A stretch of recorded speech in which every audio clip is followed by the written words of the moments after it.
ইচ্ছে শক্তির চেয়ে বড় কোনো শক্তি নেই, এর কোনো বিকল্প নেই। যে যত বেশি ইচ্ছে শক্তির অধিকারী সে তত বেশি সফল, তার কাছে জীবন তত বেশি সহজ ও আনন্দময়। টুনকোর কারণে জীবনকে বিষাদময় গড়ে তোলার কোনো মানেই নেই।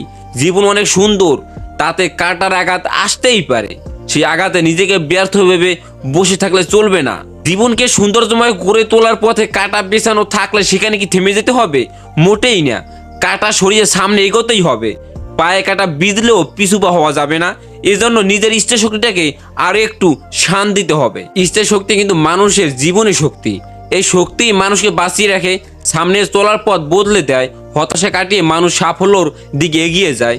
স্বপ্ন কখনো মরে না, স্বপ্ন নিজে বাঁচে এবং মানুষকে বাঁচিয়ে রাখে। কোনো স্বপ্নবাজ মানুষ জীবনে ব্যর্থ হয় না। মানুষের জীবনে ব্যর্থতা থাকতেই পারে, সেটা তার জীবনের জন্য একটা অভিজ্ঞতা। ব্যর্থতা ছাড়া সফল হওয়া যায় না।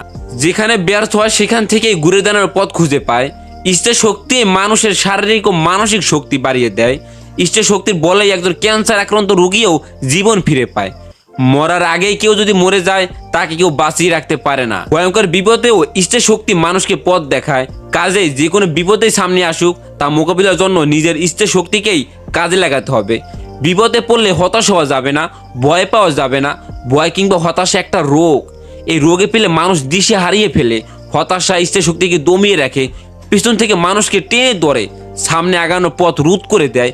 হতাশা বা ভয় জয় করতে ইচ্ছা শক্তিকে কাজে লাগাতে হবে। প্রতিটি মানুষ এই পৃথিবীতে আসার পর থেকে সুতার উপর দিয়ে হাঁটে। নিচে পড়লেই ভয়ঙ্কর বিপদে পড়তে হবে, তা জেনেই তো মানুষ জীবন বাজি রেখে সুতার উপর দিয়ে হেঁটে চলছে। তাহলে হতাশাকে আমরা স্থান দেব কেন?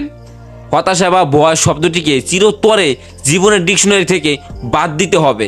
ইচ্ছা শক্তি অটুট থাকলে সাফল্য আসবেই।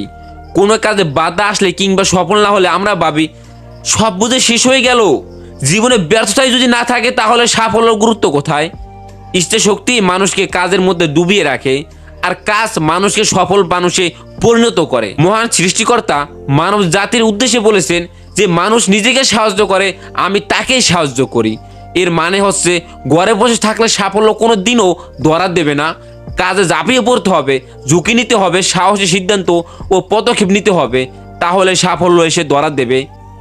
আপনার যে লক্ষ্যটা আছে সেই লক্ষ্যের দিকে এগিয়ে যান। যত কষ্টই হোক ওই লক্ষ্যর পর্যন্ত আপনাকে পৌঁছতে হবে। আপনি যদি সফল না হন তাহলে আপনার ব্যর্থতার গল্প কেউ শুনবে না। আপনাকে ব্যর্থতার গল্প শোনাতে হলেও আপনাকে সফল হতে হবে, না হলে আপনার এই কাজের কোনো মানেই নেই। এখন যে আপনার লক্ষ্যর পিছনে যে সময়টা দিতে আসেন এই সময়টা একেবারে বেহুদা, কোনো কাজেই আসবে না যদি আপনি সফল হতে না পারেন। তাই আপনাকে যে কোনো উদ্দেশ্যে হোক, যে কোনো উপায় হোক, আপনাকে সফল হতেই হবে।